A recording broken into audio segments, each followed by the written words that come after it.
Did I hear you say something about government contracts? Do you ever talk about that or? I do and I can. Yeah. Um, and back when I was both in the trucking business and had my freight brokerage business as well, there were occasionally opportunities to do military, you know, military bases. So you had to kind of have certain clearances and you had to do certain things. And there are opportunities, if you get set up appropriately, to do work for states, local government, federal government. So there are.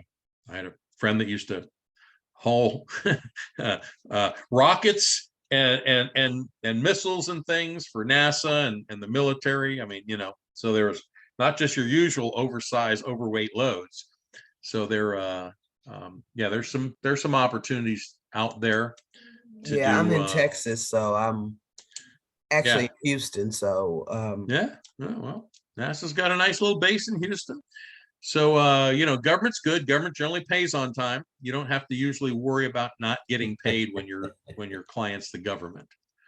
And I've got a different division, not freight brokerage, that we do training for government entities, safety training related stuff, and that's exclusively government, state, local, and federal government agencies.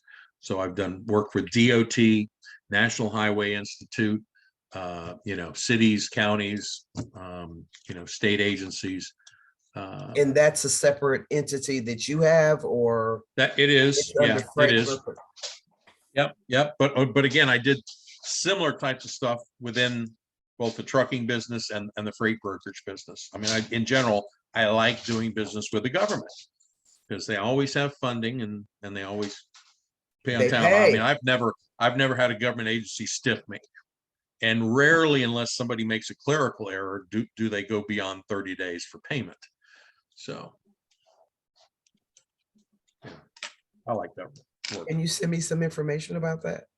Sure. This other branch of you? Sure. Send me an email, just success@freightbrokersacademy.com. Request whatever questions you have, information you'd like, success@freightbrokersacademy.com, and I'll be happy to respond.